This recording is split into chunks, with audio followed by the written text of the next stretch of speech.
I must admit, I'm a little starstruck to be meeting one of my heroes tonight. From brilliant and hilarious articles on The Toast, which he co-ran with Nicole Cliff. Pretty sure mashed down small bear is my aesthetic. To dispensing wise and down-to-earth advice as Dear Prudence for Slate, to becoming a New York Times best-selling author, Daniel has left an indelible mark on the millennial American psyche and beyond that encourages us to be radically kind, unashamed, open, and thoughtful. His newest book, Something That May Shock and Discredit You, is a terrifically funny, heartbreaking, off-kilter, and unflinching I really like adjectives, guys. Examination of gender, identity, family, religion, and media. Trying to force it into one category or genre would be a disservice to Lavery and his courage and talent. Daniel tackles topics like the rapture, Gomez Adams, and Pretty in Pink with equal levels of grace and wryness. This book is a gift to us from an icon and one of the best voices in pop culture today. And he's in the back blushing. Without further ado, Daniel Lavery.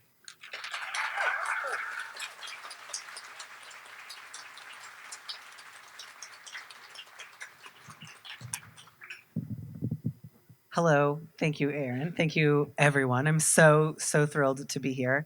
And even more thrilled to have finally written an unflinching book, which is something I've always wanted. Like, whenever I see a book described as unflinching, I've always wanted to, be there. And now I am, and it means a lot.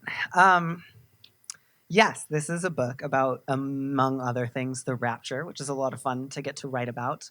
I do plan on talking for roughly half an hour. I'm not great at guessing how long half an hour has been, so I trust someone in the bookstore will do that thing where they do that to you when you have 5 minutes left. I love it when that happens. It makes me really happy. But yeah, this has been delightful so far, this tour, and you're all such attractive people. I'm so happy to be here.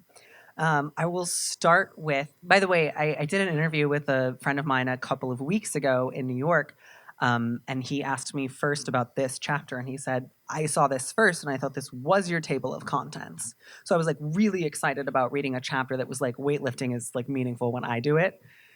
And I had to be no, that's not the actual table of contents. But so this is chapter titles from the on-the-nose, po-faced, transmasculine memoir I am trying not to write. The first step in writing a book is not writing the wrong book. The fight against writing Son of a Preacher Man, becoming Daniel Mallory Ortberg, my journey trekking through the transformative expedition of emergence, voyaging shiftward into form, an odyssey in two sexes, pilgrimage to ladhood, must be renewed every day.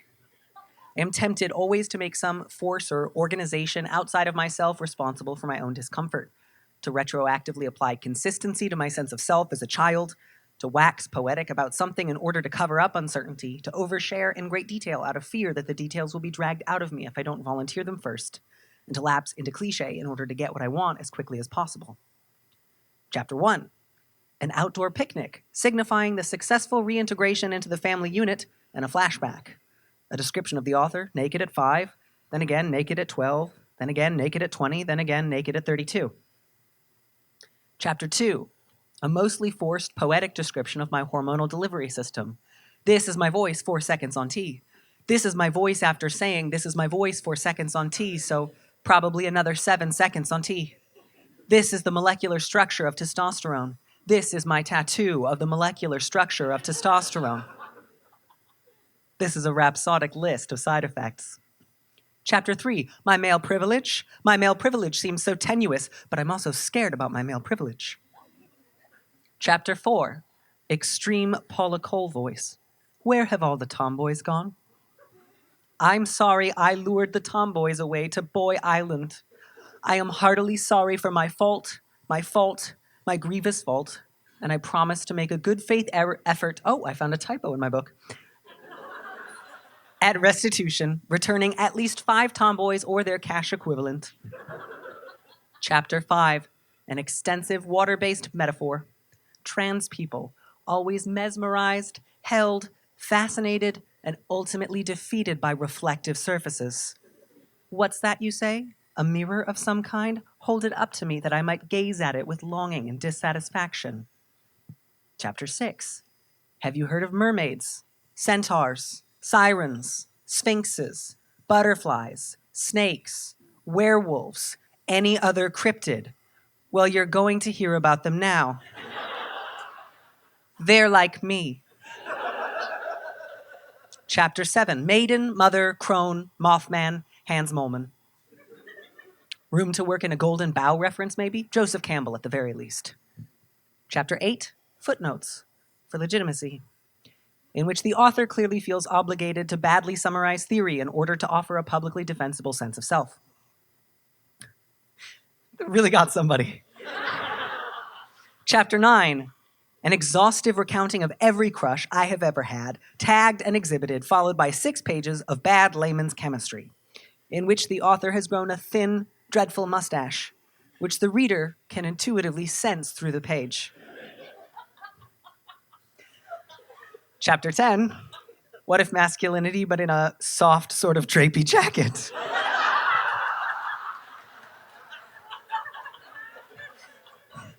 That'd be nice, right? Maybe it's velvet, I don't know. It's soft now. We can all enjoy it that way. Chapter 11, in which I interview every man who refused to walk through a door I held open for them before transition and let them know that they are retroactively gay now. If I'm honest, which I'm not, I did it for male attention. Chapter 12, Liminal, in which the author refers to himself alternately as a gender rebel, smuggler, real-life sexual crossing guard, and for some reason a cyborg. Chapter 13, in which I rescue masculinity by taking up weightlifting heroically. It's subversive and important when I do it. None of the chapters in this book are those chapters. That is the last you will hear of any of those. And I had also felt bad because the same person had asked me, like, wow, what book is that? And I was like, no, this is not a real book. This is all the dumb shit I truly want to write sometimes. And I have to, like, wrestle down the, like, bad man in my brain that's like, but it is. You lift it so differently from the others when they lift it. And I have to be like, no, Danny, you're a fool. I'm going to skip that chapter because I don't feel like reading it. We're going to move ahead to chapter 3. Apollo and Hyacinth die playing ultimate frisbee, and I died watching teenage boys play video games. If you're not familiar with the story of Apollo and Hyacinth, briefly, the god Apollo fell in love with the mortal Hyacinth and then accidentally killed him throwing a disc. I'm sorry. You are fallen in your prime, defrauded of your youth, O Hyacinthus, cries Apollo. I can see in your sad wound my own guilt, and you are my cause of grief and self-reproach. Ovid, Metamorphosis, Book 10. I saw you noticing me taking my shirt off. You probably recognize me, from statues. Or the sun. Guilty, it's me. How would you like to have a flower named after you? Apollo to Hyacinthus, author's imagination. Are you up? If so, do you want to play frisbee and die for each other? Hyacinthus to Apollo, I bid. In the 9th grade, I was very much in love with a boy who wanted to run for class president, so I said that I would help him plan his campaign. We spent an entire Saturday together, almost 10 hours, and it was like trying to get the sun's attention. He just kept rotating away while still keeping me warm. First, he was hungry, so I offered to make him Eggo waffles in the hope that it would make him love me. Then he wanted to ride bikes back to his house so he could get the poster boards he'd forgotten. Then there was a Subway sandwich shop we passed on the way back, and he was hungry again. So the day unspooled itself out and made me dizzy. I cooked him waffles, and then I pedaled as fast as I could to keep up with him because he could bike faster than me and did not pay attention when I struggled. And then I watched him eat a sandwich, and then I made a poster for him. Then we rode our bikes again, and I made him more waffles and more posters, and none of it ever turned into kissing. No matter how many waffles I toasted, or blisters I ignored, or Subway sandwich bags I carefully wrapped around my handlebars. And he never became student body president either. Nobody can relax completely while simultaneously demanding someone else's full attention, quite like a clear-skinned 9th grade boy who doesn't yet know he's going to lose the campaign for student body president yet. Nobody is less relaxed than a future trans man toasting every waffle in the house trying to alchemize Eggos into a kiss. Cherry observation and romantic agitation were the watchwords of that day, and every other day I spent in the kitchen trying to slow down a boy long enough to get him time to kiss me. The following Sunday, I was forced to buy a new box of Eggos for the family out of my allowance, as Eggos were dear and carefully parceled out in our home. I was careful, too, with my attention, my approval, my company, for it was obvious, even as a love-struck 14-year-old, that boys were generally too careless of others not to be careful with. But every so often I could not contain my longing to be generous as only a lover is generous, and offer a bridal feast for bewildered Midwestern teenage boys. This meant that I spent a fair portion of my youth watching boys play video games. An invitation from a boy to come over and watch him play video games was considered at the very least a real overture towards friendship, and possibly something more. Often, unless one worked very hard to resist it, afternoons spent doing something else entirely sometimes spontaneously turned into afternoons watching boys play video games simply by accident. I'd be at the mall or trying to get my driver's license and turn around and find myself on someone else's couch in someone else's basement, watching boys watch little representations of themselves on a screen. It wasn't all sexism either. Often, pardon me, often I'd be invited to take a turn and decline, unwilling to let them see my incompetence after their success. I'm so sorry. If I could trouble someone for some water, that would really help. It was unbearable that they should be so beautiful and allowed to see me at the same time. This is just a tickle that's now taking over the evening. And I'm embarrassed. But I'm so glad that you're all here. The water really is going to help.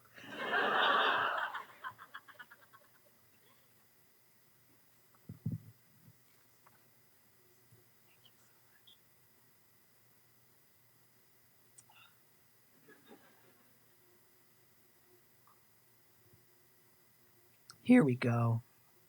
Ugh. I never wanted to play with boys unless I'd already figured out a guaranteed way never to lose, which meant I never played. It was unbearable that they should be so beautiful and allowed to see me at the same time. Whenever I became conscious of my own unbearableness, I would retreat to the kitchen and talk to whomever I found in there.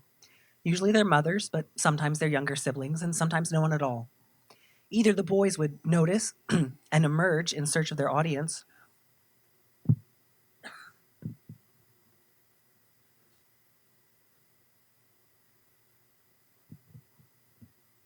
there's nothing to do for it but turn it into style, which I think is just like, that's what transition is. Your body does something you can't stop, and then you turn it into a style. Or else they wouldn't notice, and I'd just keep retreating out of doors until I ended up all the way back home. And it was endlessly inane and frustrating, and the invitations just kept coming. And sometimes the video games were outside and called soccer or ultimate frisbee. But it couldn't have really been ultimate frisbee because there was always more frisbee left at the end of it. And I wanted to die, but I was never lucky enough to take a disc to the face and fall into a beautiful boy's arms, so I just kept going home and waiting for something else to happen. That's the end of that chapter. Thank you. I felt that deserved applause too. That was truly a struggle for me.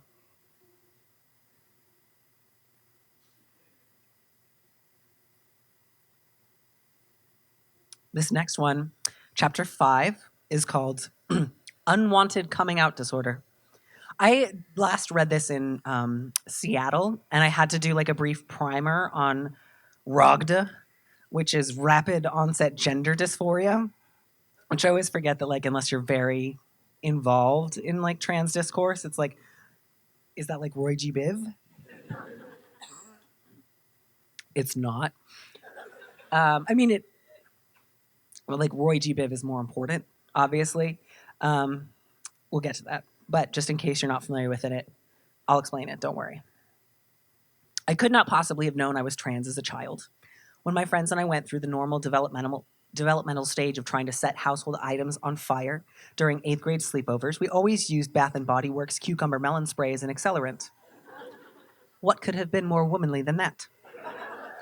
If pressed to think about it further, I imagine I might have considered it a net positive for female representation among firebugs and nascent arsonists. The closest I came to expressing anything along the lines of a desire to transition was trying to open a savings account in the 4th grade under the name Savannah Hall, and later spelling my given name with one L instead of two on all of my homework. The savings account never took, but Savannah received promotional mailers from the Bank of America well into high school. I spent the majority of my adolescence longing to be an adult, and the joys of being not a child have always outweighed the attendant difficulties. Being a grown-up is a joy that has never lost its shine, so you might imagine my frustration upon arriving at an understanding of myself as a transgender adult to find the national conversation was shifting almost immediately, almost as if, in direct response to me, to questioning the existence of trans children. It felt rather as if I had walked into a party and started to introduce myself only to hear, "I'm sorry, we're looking for someone younger." Especially because I spent no brief amount of time asking myself why I wasn't younger, why I'd spent so much of my life carefully avoiding any questions about gender directionality. I don't pretend that this is a uniquely trans problem, of course. Anyone who arrives at their 30s still profoundly self-centered might feel similarly well let down. But the sting remained, nevertheless, not least because I felt personally indicted and shoved into a conversation about children I would greatly have preferred to have about myself. "But I don't especially want to talk about trans children," I protested. "I want to talk about me. I wish the trans children all the best, but don't make me share my debutante ball with them." In August 2018, the following things happened in the following order. I flew to Dallas to have top surgery. I marked the 5th anniversary of my sobriety. And the open access scientific journal PLOS One published a survey by Lisa Littman about rapid onset gender dysphoria. By the way, I just want you all to know that my partner Grace is currently working on a memoir of her own. And at one point she refers to a conversation between the two of us. She calls me Lord Rapid Onset. And when she first showed me that section, I lost it. A term coined by a group of parents of trans and questioning children. I have a constitutional dislike of being upstaged and felt quite sensibly that this was a transparent grab for attention targeted at me personally. Here I was, brand new chest, hot off the press, still in its original factory packaging, and it was already old news. More specifically, the term had been coined by parents who frequented one of a handful of trans antagonistic forums like Transgender Trend and Youth Transcritical Professionals. There was the expected controversy on publication, of course, not least because the type of parent who posts regularly on a website called Transgender Trend might not be especially inclined to describe their child's coming out process as particularly balanced or worthy of respect. Rapid onset gender dysphoria might more aptly be called then unwanted coming out disorder, where parents belong to a peer group in which one, multiple, or even all of their friends might self-describe as a pretty open-minded person most of the time, but don't you think this is taking things a little far? The article was eventually updated and republished as what PLOS One editor Georg Haber characterized as a survey of the parents, rather than a clinically validated study, which seems like a fair assessment. Littman herself wrote that ROGD is not a formal mental health diagnosis at this time, which holds the sort of charming implication that it might make it onto 2018's list of informal mental health diagnoses, something a busy doctor might offer at the end of a 15-minute remote consultation over video conferencing. "I'm sorry I can't offer you something as reassuringly traditional as hypertension or dysphoria, but we have a ton of ROGD lying around after the last pharmaceutical rep came through the office. If you'd like to take some with you, you're more than welcome to. Take some for your friends if you'd like. It's perfectly safe and over the counter, and I'd be happy to give you all a diagnosis en masse if your parents are comfortable with the idea. Now, at this time, the diagnosis lacks formality. I'm speaking less as a doctor and more in the style of a slightly officious work acquaintance or a chatty passenger on a train. Consider this the athleisure wear of medical opinions. Affordable, comfortable, easy to slip into, acceptable at a certain kind of last-minute happy hour if you don't have time to run home and change into a diagnosis with a fitted waistband." I was surprised how frequently this came up when I was doing the transition rounds. I'd come out to a friend, we would talk about what I'd been contemplating, what I'd been afraid of, what I expected for my future, and after a few minutes, with a mildly pained expression, they'd say something along these lines. "What do you think about these kids who make a lot of trans friends in high school or college and they're all sort of sad and change their names at the same time? What's that about?" To which I would not have much of an answer, since I don't know many teenagers.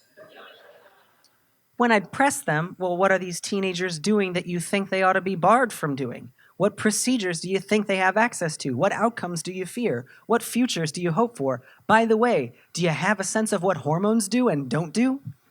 Said friends would rarely be able to point to anything more specific than a vague sense of concern. Lord knows I can relate, having spent plenty of pre-transition time letting I dare not wait upon I would, but I could only muster up meaningful levels of concern for specific situations with concrete details, not the mere idea of a teenager somewhere thinking about buying a binder. It wasn't just that I resented being asked without warning or preparation to furnish some sort of foundational explanation for a sea of hypothetical-sounding trans-adjacent children, although I did, obviously. What I really resented was that, as freshly minted and out-trans person as it was possible to be, I was already old news, swept aside within 5 minutes of coming out in favor of someone younger, sexier, more complicated, more imaginary. My friends were not interested in my relatively latent love. Oh, a second typo. Fantastic. Late in life.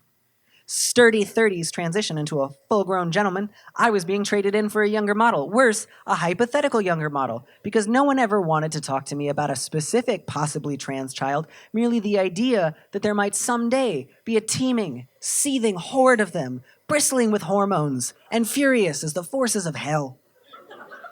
Oddly, the same phrase came up over and over, although I don't think many of these friends had spoken to one another about it. Something irreversible. As in, I'm afraid these kids are going to do something irreversible.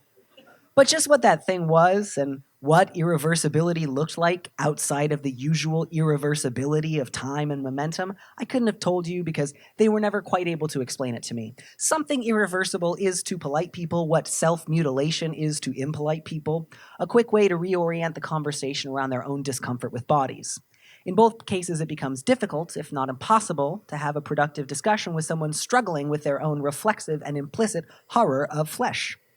Any mention of someone else's transitioning body sends them into direct and panicked conflict with the possibility of their own transitioning body. Since this is a prospect they find unbearable, it becomes immediately necessary for them to unload their own desire and disgust onto the nearest suitable target.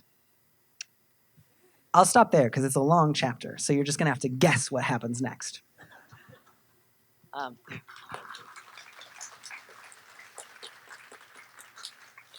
Thank you so much. This next chapter is a favorite of mine. It's called The Stages of Not Going on T.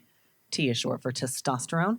It's a hormone you can make yourself or inject, if you like.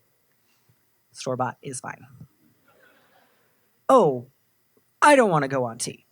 That's not what this is. I can see where you got the idea, I suppose, but I'm afraid hormones simply aren't for me. I don't even want the ones I have. I'll never go on testosterone, but it's simply wonderful for you. You look great. Better than ever, honestly. If I were stuck in a room for the rest of my life and could only look at one thing for some reason, it would be you. I hope that's not weird to say.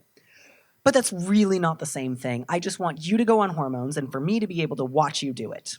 And if you ever wanted to share the occasional update, like just a few day-by-day updates on how you're doing, like maybe just a daily journal about what tea is doing for you, what effects you're noticing, that sort of thing that I could read or watch or otherwise follow along from the comfort of home where I'm not on hormones, that would be ideal. But that's it for me. I'm not even sure I want hormones. I'm pretty sure I don't want them because I think about going on hormones all the time. And those thoughts always end with, I can't, not ever. And if I really wanted to try hormones, obviously I wouldn't keep thinking about how I can't try them.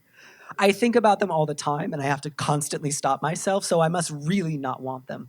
You know how when you're profoundly curious and sick with longing about something, it usually passes pretty quickly?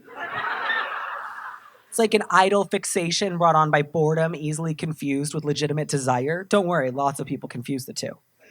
And it doesn't help seeing all these attractive and powerful trans people getting into their stretch limousines and then going on the news to promote hormone therapy as a panacea for solving all your problems. It happens all the time, and I'm sick of it.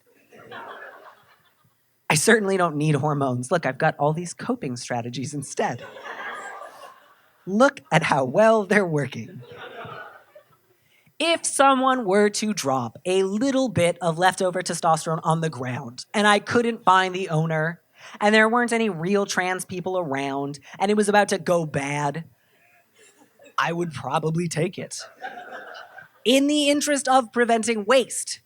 That would just be sensible. Stand to reason. If, for some reason, I were forced to take testosterone, I don't know why someone would be forced, but it might happen, possibly by someone tall and handsome and forceful. I would, of course, make the best of a bad situation and comply with good cheer. There's no point in complaining when someone comes to your house and forces you to take testosterone. I would be remarkably sanguine about the whole thing, a model of radical acceptance.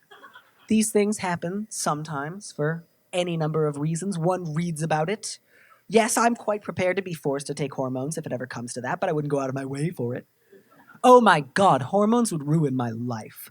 I don't mean to be dramatic about it, I'm sorry, but hormones would ruin my life dramatically. Obviously, they're great for other people. I think everyone should go on hormones except for me. I'm the only person who should never take hormones. God, can you imagine me on hormones? Because I imagine it all the time. And I know it would be terrible. No, I've given it a lot of thought, and I know that testosterone therapy would destroy all my personal relationships, ruin my sex life, obliterate my wardrobe, devastate my plans for the future, render me permanently unhappy, and otherwise set off a series of unmitigated disasters that I would regret for the rest of my life. But you look great. I am perfectly contented as I am, not needing hormones, certainly not wanting them, prepared to take them cheerfully under duress, secure in the knowledge they would ruin my life, and I've never wanted them for even a moment. I've definitely never wanted to go on T, and I really don't think I ever even wanted to try hormones, and they would ruin my life. I know that for sure, but I do wish I'd known about them when I was 17. Hormones would ruin my life, but if I'd been able to try them 15 years ago, I'd be the happiest person in the world. Hormones stood me up for senior prom. And I never really got over it. And I wouldn't give testosterone a second chance if it rang my doorbell right now, begging my forgiveness and asking if we can start over. The fault lies with hormone replacement therapy for not making itself known to me sooner, and it's only fair that I should punish hormone replacement therapy for ignoring me by ignoring it in return. If I'd known about it even a day sooner, everything would be different. Unfortunately, I learned about hormones the day after taking hormones became impossible. And you can't blame anyone for that. Timing is crucial. It's simple math. Only trans people take hormones. And I'm not trans because trans people are on hormones. Checkmate. And I'm not on hormones. So if I were to go on hormones, it would likely cause some kind of paradox. Many other people would be very distressed with me if I were to try testosterone. But as long as I don't try testosterone, only I have to be distressed about it. And one is certainly fewer than many. So there's your answer right there. Math again. Of course, if I had it all to do over again, I'd take them. Who wouldn't? It would be the best thing imaginable. The trick is not to imagine it. So that's that. We got 5 minutes? Great. All right.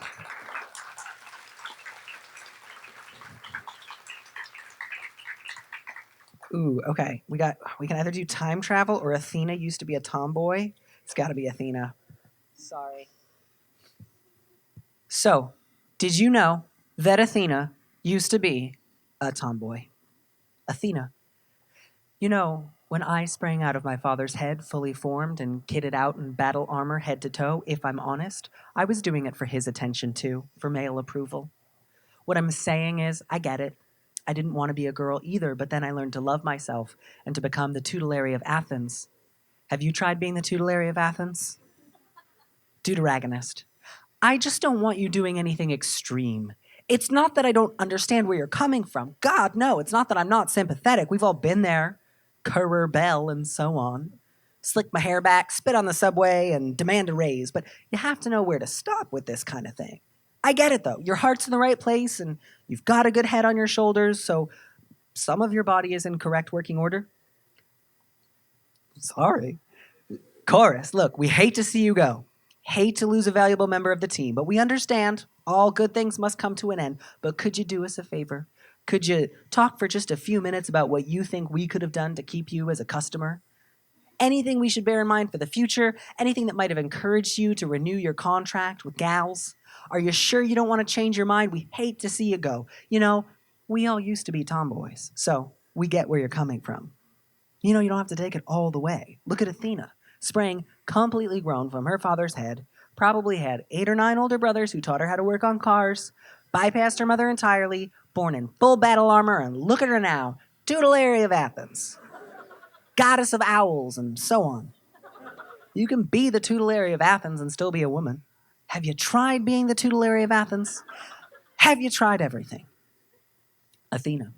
You know, if I were to spring out of my father's head, fully formed and kitted out in battle armor head to toe nowadays, they'd probably diagnose me with dysphoria too and have me signed up for dick installation surgery before dinner time. And I really don't think it's fair to sign someone up for dick installation surgery before they even get the chance to become the tutelary of Athens. Chorus. Well, of course we'd all be trans now, wouldn't we? Anyone born nowadays, that's just a given. Someone tells you at school or something. Everyone's trans now, not like when we were kids, when people still understood when someone was being metaphorical. We're all a little bit that way, so I don't know why you have to take it seriously. It's a little embarrassing. Did someone put you up to this? You can tell us. If you want to just climb a tree, climb a tree. Deuteragonist. I used to think I was a boy all the time when I was a girl. Thinking you're a boy is a big part of being a girl. We all thought we were boys, but thank God no one took us seriously. It's time to take girls seriously about not taking girls who are boys seriously.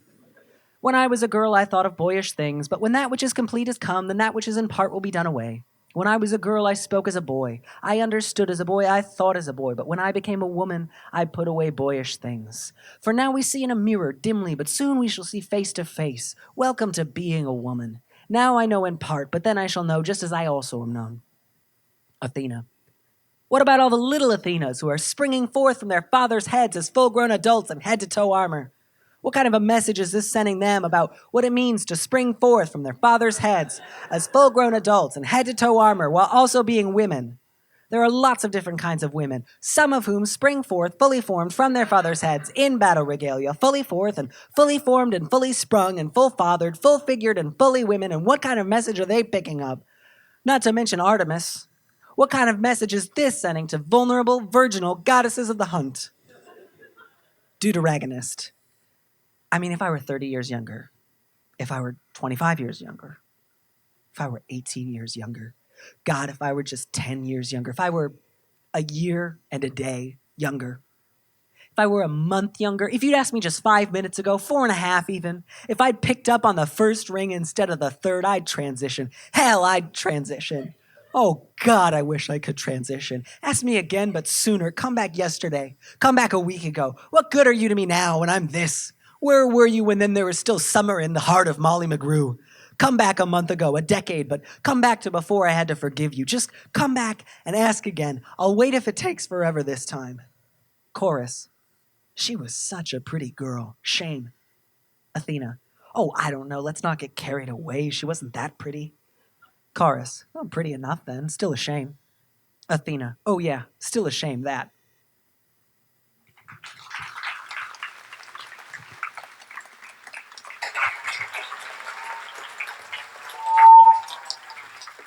Oh, thank you all for bearing with me through what was absolutely the loudest and most dramatic tickle in my throat I've ever had during a reading. You're all wonderful. And now, if you would like to, please ask me questions about this book. Helpful to me if you raise your hand.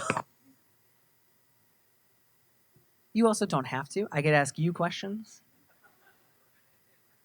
I could read from a different book. You all look wonderful. Aaron, where'd you get your shirt? Buffalo Exchange. It's a wonderful shirt. Thank you. I do wish you had given me a different answer because now I can't get one like it because they only sell second clothes. Twice clothes. Oh, twice Second clothes, hand, yeah. Yeah, second hand clothes. Twice clothes, yeah. Twice clothes. Where'd you get your jacket? Henrik Vibskov. Gesundheit. Aaron. Saucy. Come on, somebody asked me about the book. I can't just describe my clothes to you all evening. Yes. Oh, I can't see behind me. I have rules. I have rules about questions. Just 3. First question has to be from a lady. Second, it's not the second rule. Is it has to be a question, and the third rule is it has to be one question. Okay, those are my rules. Okay.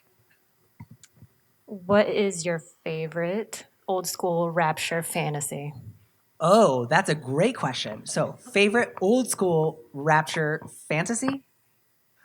Which I didn't know that there were like new rapture fantasies. I'm going to go ahead and selfishly say my own, which is that like my rapture fantasy was I'm not going to make the first string, obviously. That's a given. Something's the matter with me.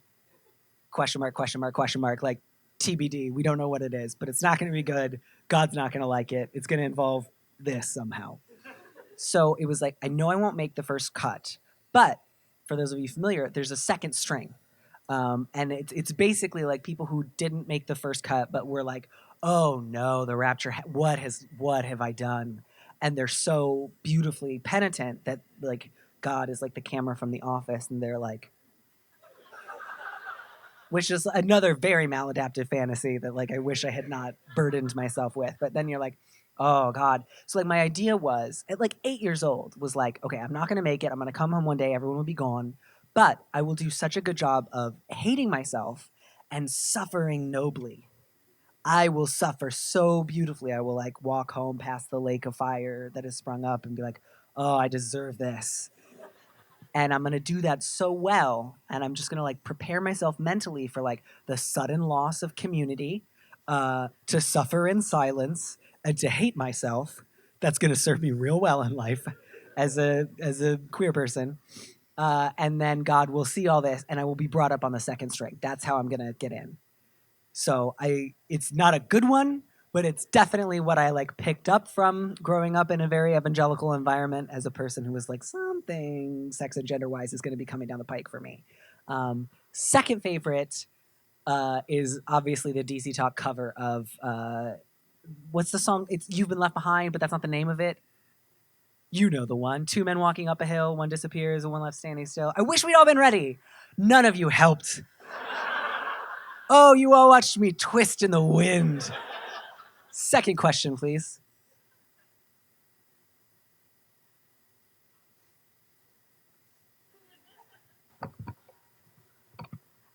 I was just wondering to what extent you thought about audience for this book, because you do a newsletter that people sign up to read, so they know exactly what they're signing up for, and then there is this book which like ostensibly people can just encounter in the wild. So it's like Ideally, audience.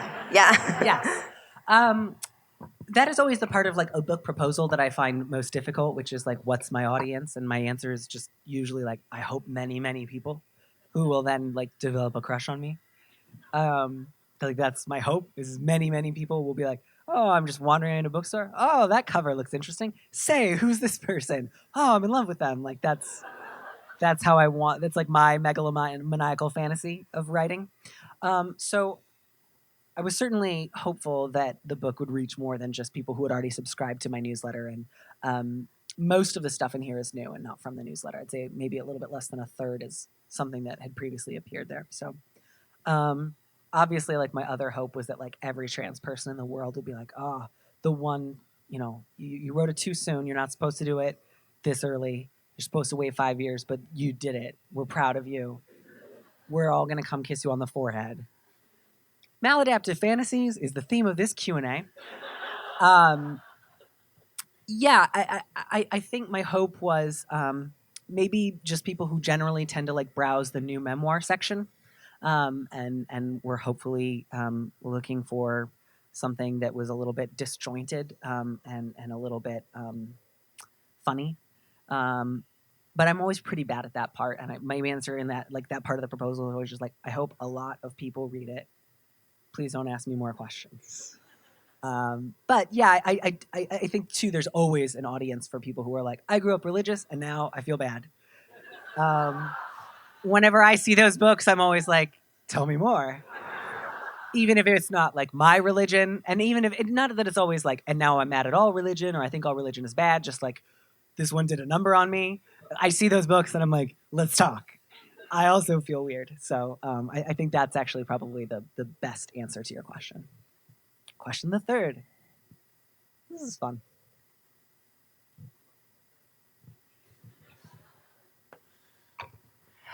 Is the you in the title of the book you or the audience?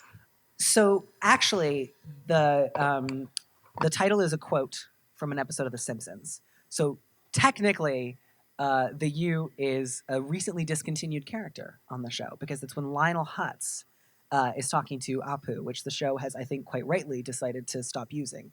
Because for those of you who are not familiar, a white gentleman doing the voice of what he thinks an Indian American person would sound like has been doing that character for years and years. But I've always loved the character of Lionel Hutz. For those of you who didn't watch The Simpsons, he's a very sweaty male fraud. And I think oftentimes, like, that's very interesting to the, like, budding transmasculine person. He's voiced by the late, great Phil Hartman, who did wonderful voice work. And his whole thing is that he's always trying to run the worst scam imaginable. And he's always failing. Like, there's never any question of, like, is somebody going to fall for this? Like, no one falls for what Lionel J. Hutz does. But in this one moment, he's trying to discredit somebody else's photographic memory. So again, too, like, that moment has a lot to do with, like, somebody else keeping an archive of, like, literally the body. It's literally about what tie he's wearing. And Apu says, I know exactly what tie you're wearing. And he turns around and starts very obviously fiddling with his tie. In a courtroom, everyone, like, he's doing it in front of the jury. He's like, is that what you think? Oh, is that what you think? Well, if that's what you think, then I have something to tell you. And that is something that may shock and discredit you. And that is this, that I'm not wearing a tie at all. And that feels like that's his one moment of, like, the most obvious scam of all. And everyone's like, this guy's got something. And that felt particularly resonant as somebody exploring, like, the possibility of, like, white transmasculinity and all the questions that raised for me of, like, fraudulence, desperation, antagonism, like, collective memory, sweatiness, Phil Hartman-ness, authenticity, authority. So that's where that title came from. I think about that one a lot.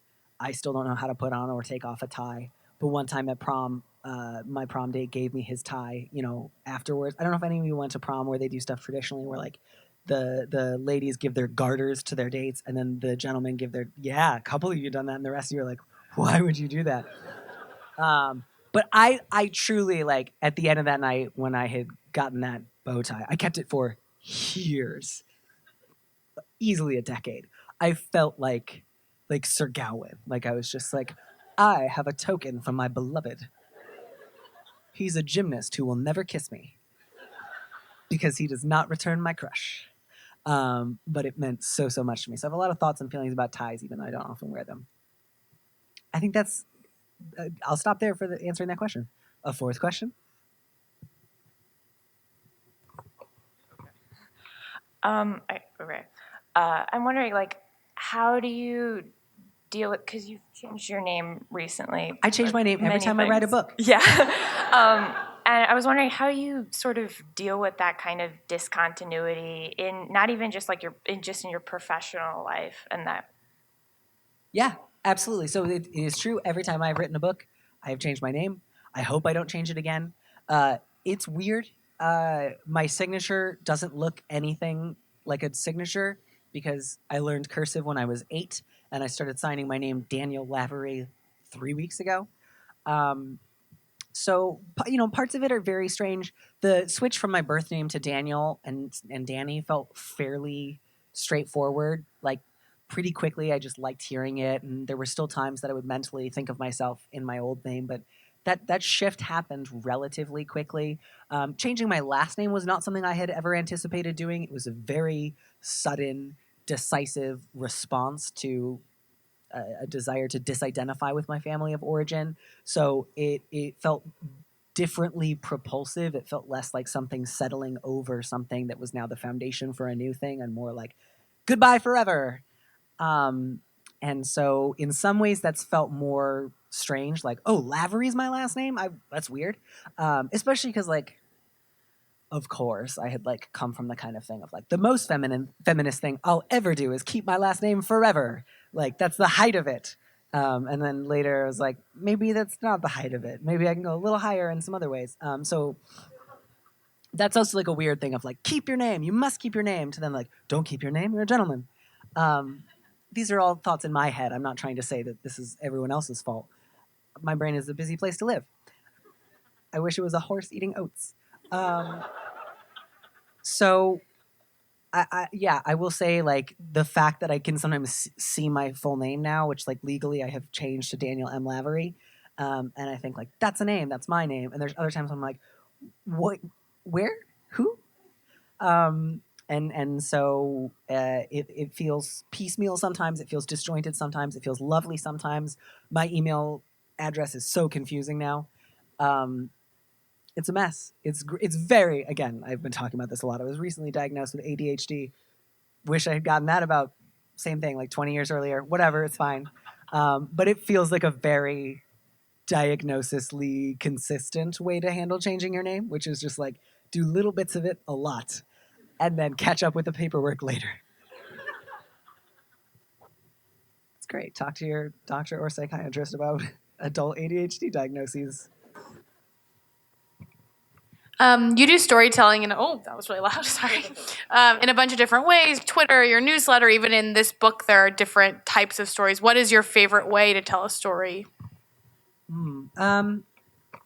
Historically, I think it's often been on Twitter because I have the most, I've had the most control there. But it also is very ephemeral and evaporates easily. I think this is also delightful. Let's say in person. In person's my favorite. That's my favorite. Because you're all so nice and it's so fun to see you all. In the book, you mention a couple of, I guess, the genre would be unexpected, fictional, beautiful lesbians. James T. Kirk, Ducky from Pretty in Pink. I am interested to know if there are other unexpected, beautiful lesbians you would like to tell us about or that you know of. Yes. So that's definitely like if you were to piece through the sort of like various sedimentary layers of my transition, that definitely comes from the earlier zones of like, why do I feel like these men are like me? What would make sense? I think I'm a lesbian because people tell me that a lot. So it must be that they are too. And like things grew out from that. But I also think there's a sort of like playfulness to it that I have enjoyed. I once talked about Ryan Atwood from the OC being a lesbian because he's always like wearing thick tank tops and leather wrist cuffs and falling in love with straight girls. And I'm just like, come on. You know, he's got a chip on his shoulder. Come on. So Ryan Atwood from the OC, and Niles Crane is everyone. There's he yes, absolutely. Yes, and rather than yeah. There actually, by the way, was a short-lived British show that I'm gonna mess up the name of. It wasn't Upstairs, Downstairs. I think it might have been You Rang, My Lord. And there's a character named Sissy Meldrum, who I swear to you, hand to God, is lesbian Niles Crane. She dresses exactly like Niles Crane. Please, someone look up Sissy Meldrum right now. Also, her name is Sissy, which is incredible. And she's always talking about her chum Penelope, who is her girlfriend. And you'll look it up later. It'll be wonderful. But Sissy Meldrum is the lesbian Niles Crane. She's real. She exists. You can watch the show, probably on the BBC or something. You should. What is it like interacting with people who didn't grow up religious? Like, do you have friends who didn't grow up religious, and then sort of like what is that like? Because I mean, I think of people who just didn't grow up under paradigms that I did, and like how sometimes it's just weird to interact with them. It's certainly not weird. I mean, most of the people I know didn't grow up religious, I think, at this point. So it's actually kind of lovely when I do encounter someone who did, because then it's kind of like, we're going to talk about, like Brio magazine for a while, and Susie Schellenberger, and does anyone else remember Susie from Brio? She pinged, right? She pinged. She pinged. It was very weird watching someone who pinged give a lot of homophobic advice, but also very emblematic of my growing up years.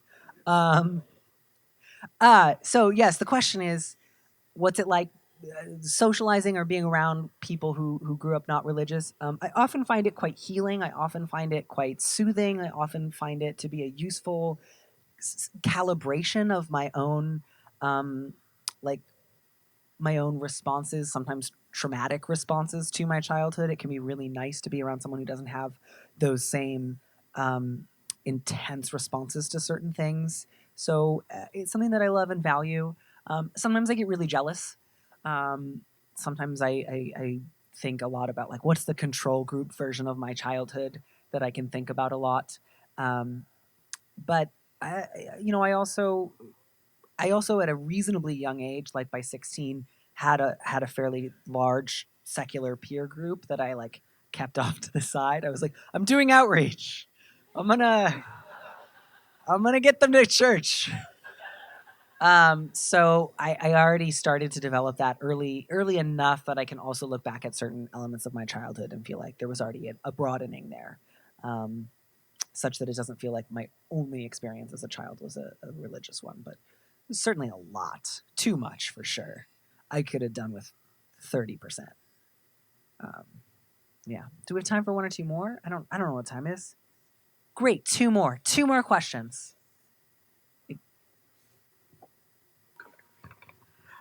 I really love the term T for T energy.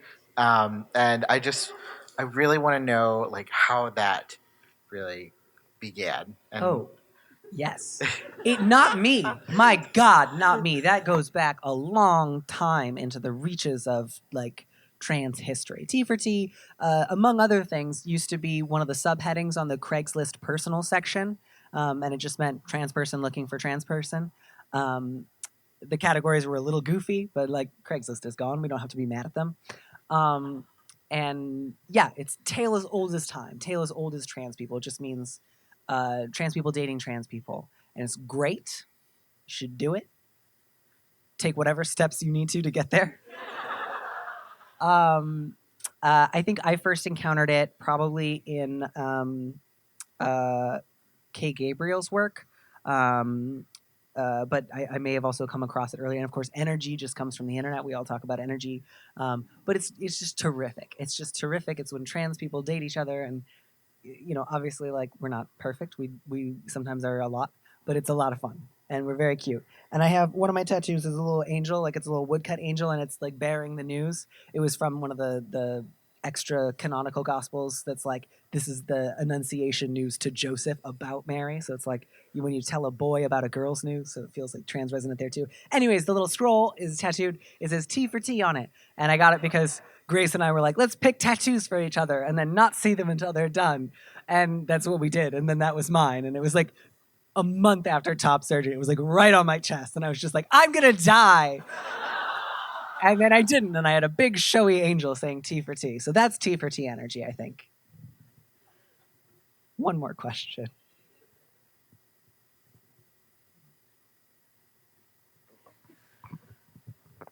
Hi. Hi. I just wanted to ask about sort of whether intentionally or not, whose voice, if you recognized any voices that you ended up channeling in the book. Just from the readings, there was like some Chuck Klosterman maybe, but then from the way you talk, there's maybe John Mulaney. Like, I don't know if like you found yourself identifying with any other voice. John Mulaney by way of Nicole Cliff. Yes. Like, that's how I first absorbed. Like, I didn't realize until I had first watched his specials that I was like, oh, that's what that voice I picked up from Nicole was. So it's it's very weird. He's like this cis man, allegedly. It's like, you're trans. Like, I know you were like a cis man, but like you're doing it in a trans way, and that's fine. But like, you should pay us royalties or like something, or like maybe we stole it all from you. I don't know. It's very confusing. He's a confusing person. Somehow he's us. Certainly, I think lots of biblical language, I think, appears throughout, not just in like the actual like references, but in my own tone. I think there's a lot of that, as well as having grown up reading the Pilgrim's Progress often. I think that type of language, especially when I like go into the more sort of like serious or reflective moments talking about embodiment. I think there's a lot of P.G. Wodehouse in there. Again, I started reading that at 12, and it was just like, what is Bertie Wooster if not like a beautiful himbo? And I was like, somehow I want to like stop being a bookish girl and become like a himbo man, and like I did it, and it's wonderful.